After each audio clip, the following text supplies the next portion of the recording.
in military spending is because the UK is trying to fill the gap that the US have now taken away from Ukraine. Keir Starmer is now trying to step up and be the big man and say, you know, we'll protect Ukraine. They constantly tell us that Ukraine is a fight for national liberation. It's a fight for people to have, you know, ownership of their own country. Then what the fuck's Palestine?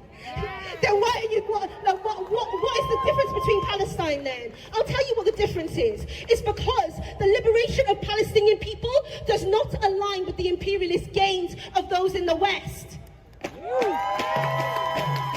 When they talk about Ukraine, they're not talking about the liberation of working class people in Ukraine. They are talking about ripping Ukraine away from Russia so they can align with their own imperialist gains. That is what they're talking about when they talk about Ukraine.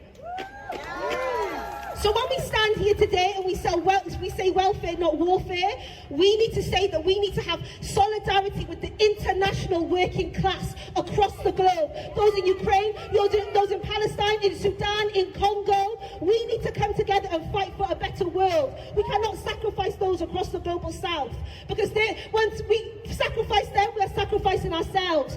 Once they take money away from us, from our education, from our healthcare system, and they put it into bombs somewhere else, they realize they can take a lot more from us. We're seeing that with the cuts to disability benefits. They are saying, well, we can sacrifice these people now. And who are they going to sacrifice later?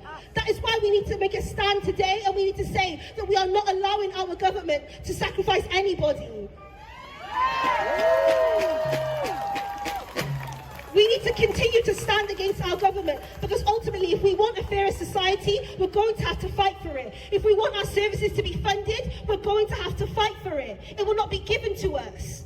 And that is why we need to stand in solidarity with the international working class. And that is why we continue to come out on the streets for every oppressed person, because we must stand with the oppressed and never the oppressor.